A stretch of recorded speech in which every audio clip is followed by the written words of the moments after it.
Yesterday was a very busy day for me. We had annual gathering, which I attended on Zoom. We had many, many choices of protests, one of which I ran through quickly. And then we had a wedding last night. Um, and fortunately, it was not a wedding that I was officiating anything or doing anything in. Christy was. Um, but I got to just hang out with Clive, which was pretty special. And I also got to see a lot of old disciples of Christ, friends I had not seen for a very long time. And it was wonderful, and the conversations were wonderful. And one of the things that came up, and this is just one of those synchronicities that I think is so incredible. People started talking about mine and Christy's wedding, which our anniversary is in a couple weeks, and remembering things about our wedding, which I'm delighted it's still making an impression all these years later. But one of the things we did was give away wildflower seeds to everyone, and they could throw those on us because we didn't want them throwing rice all over the place and making a mess. Um, and someone mentioned to me that they still had those wildflowers growing in their yard from the seeds that we gave out at our wedding. And I thought that was so fitting as we talk about seeds today. You never know where your seeds are going to land. Seed sowing is such a mysterious thing. And the whole experience yesterday was an experience in seeds that had been sown. And of course, the new seeds that were being sown as this wonderful couple was coming together in a new way. Uh, people asked Clive about his baseball and what he was doing because they'd seen the posts about it. And you could just see the joy in his face when they asked him about it. And those are seeds being sown. And I saw people that were at my ordination, which I talked about last week, that were part of that. And so many seeds were sown that day. And, we're honoring Father's Day this morning, and my dad was such an important part of that seed sowing experience that I shared at Pentecost. And I just saw so many seeds coming to fruition. And I also noticed, let me get a drink here.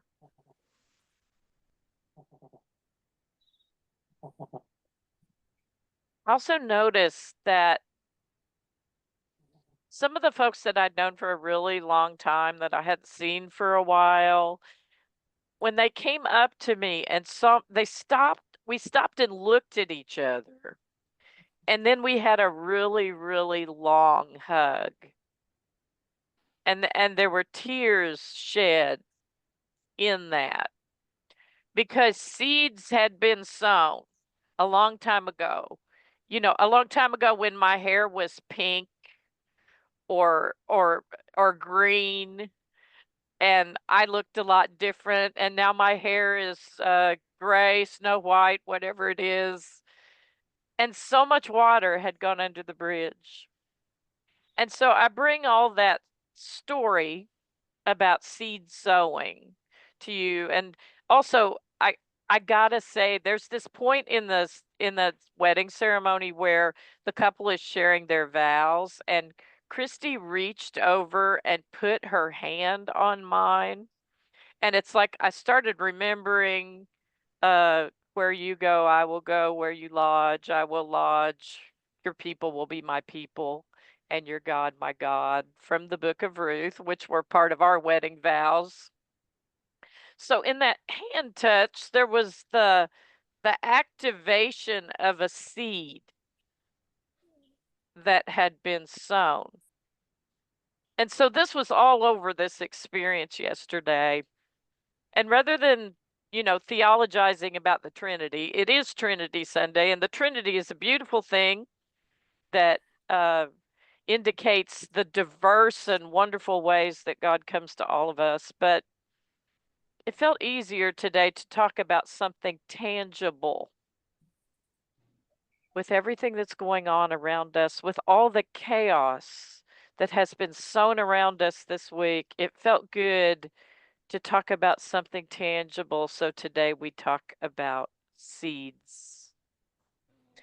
And I was reminded, again, another synchronicity. The poem I shared last week by Mary Oliver, which is the great Pentecost ending, be ignited or be gone. I want to back up and share the rest of it today because there's some other really important stuff in here. She writes, meditation is old and honorable, so why should I not sit every morning of my life on the hillside, looking into the shining world? Because properly attended to, delight, as well as havoc, is suggestion. Can one be passionate about the just, the ideal, the sublime, and the holy, and yet commit to no labor in its cause? I don't think so. All summations have a beginning. All effect has a story. All kindness, underline, begins with a sown seed. Thought buds toward radiance. The gospel of light is the crossroads of indolence or action. Be ignited or be gone.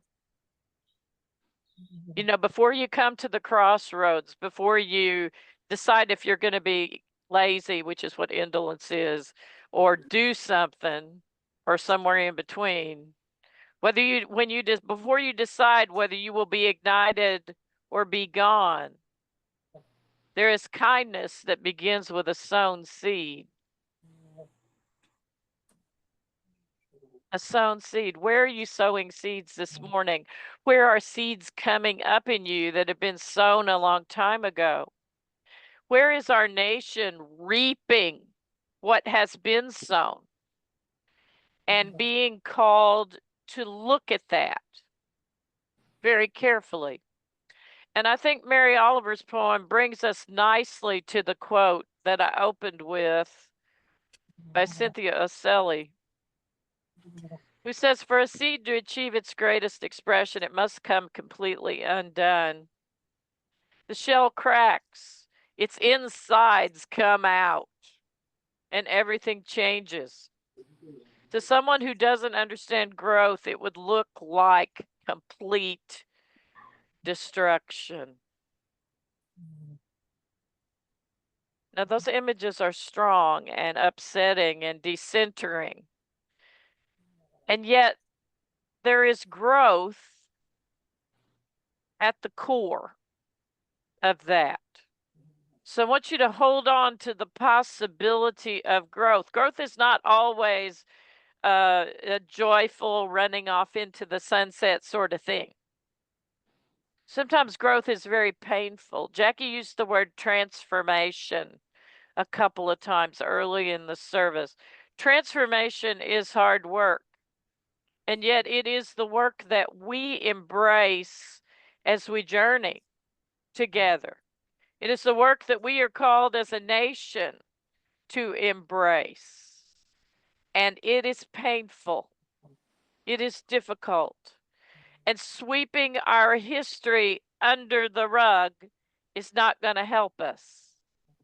We have to bring it out into the open and process it and bring voices to the table that can flesh it out. That is the importance of sowing seed in story, which I also mentioned earlier. We have to sow seeds by hearing and sharing our stories. That's a very powerful, powerful activity. So I chose a story this morning, a parable or parabole, which means a juxtaposition, which is like when you put two things down next to each other and look at them. I would offer it's much more complicated here than looking at two things, because that would be simplifying. So here we're looking at, first of all, Jesus starts out and he says, the kingdom of heaven or the kingdom of heaven or the kingdom of God is like.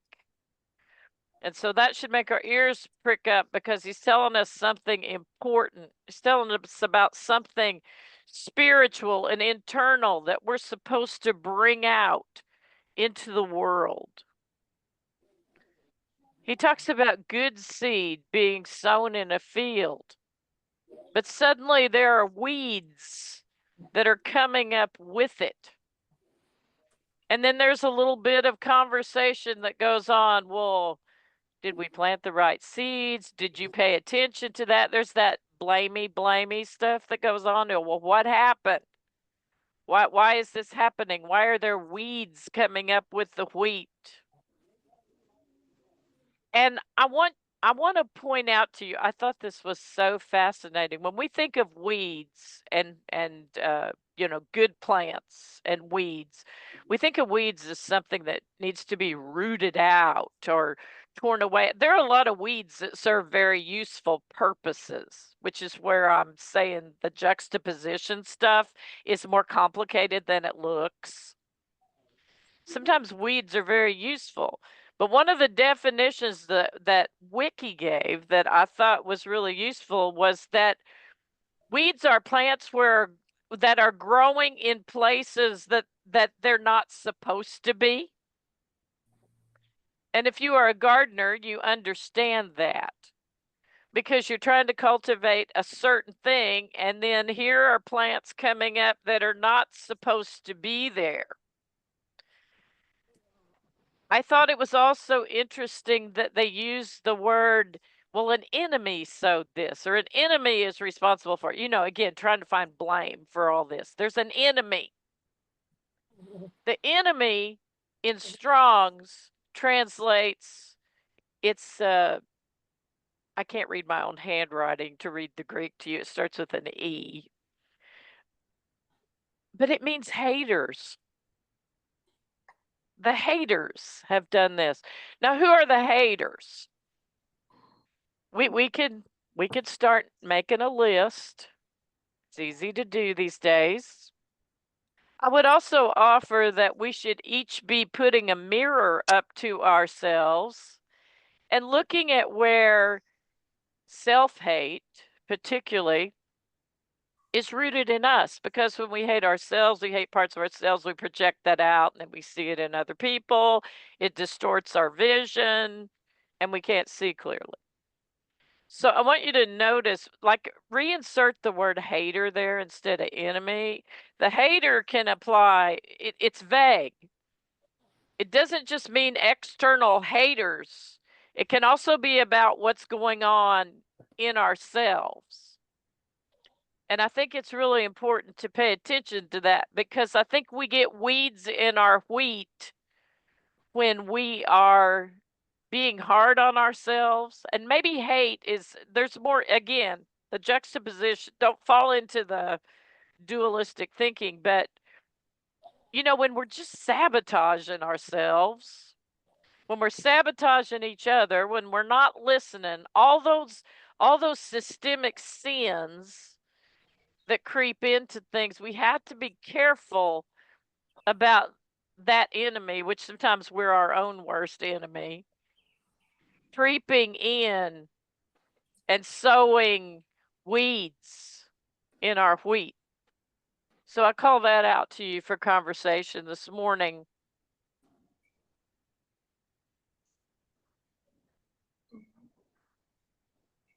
It's interesting what the master says here as a solution. And I think this should give us pause this morning in the midst of our chaos. The slave said to him, "When do you want us to go and gather all of this, or to gather the wheat and get rid of the weeds?" He replied, "No, for in gathering the weeds, you would uproot the wheat along with it. Let both of them grow together until the harvest, and at harvest time I will tell the reapers, collect the weeds first and bind them in bundles to be burned, but gather the wheat into my barn." Do you hear that that whole statement is about discernment? That is what jumps out at me. And you know, sometimes, friends, we are not very good at telling the difference between weeds and wheat. And sometimes it's hard to tell if the weeds are a good thing or a bad thing. It's complicated work. And so I call you into that work this morning because we have to be particularly discerning right now. Our discernment muscles need to be getting a workout every day. We cannot believe everything we hear. We cannot believe everything we read. We have to be careful to sort out those voices of untruth. And we have to cultivate those inner faculties, that inner knowing that we have to be able to do that. Because we can't always trust our eyes and we can't always trust our ears. So we have to learn to trust not just those things, but our hearts in concert with it. Is it in alignment? Is it in alignment with the values of Jesus Christ? We have to be asking ourselves these things. You know, should I look and see where that website is before I share this information? You know, all this is exhausting. We used to just, oh, I'll just share that, share that, share that. Discernment is hard work. And we are called into that this morning as we try to sort out what is in the field around us, what is useful, what isn't. And you know, maybe there's some wisdom in letting it all grow up together so we can see it better. I don't know. I'm not going to tell you what the parable means. You can tell me back what you think it means, because, like Amy Jill Levine says, the deeper we go with the parable, we just know less usually about what it means. And anytime a preacher stands up in the pulpit and says, "This is what the parable means," that's not it. So I want you to bring your hearts into this as we have our conversation time this morning, and to think about the wisdom of seeds in your life. Now, this is hard work, and in order to do this work, we have to, as Cynthia Occelli says, come completely undone.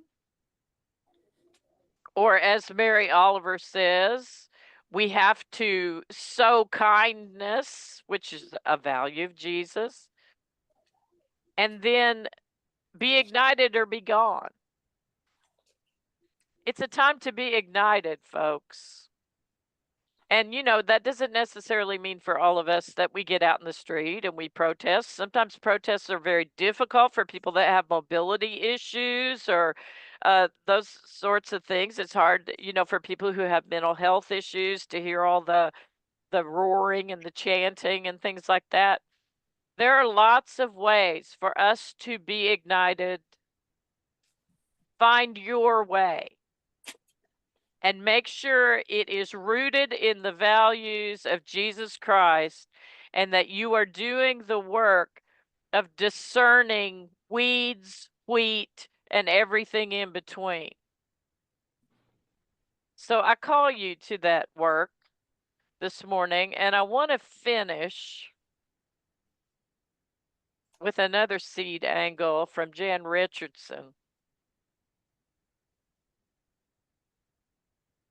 The emptiness that you have been holding for such a long season now, that ache in your chest that goes with you night and day, in your sleeping and in your rising.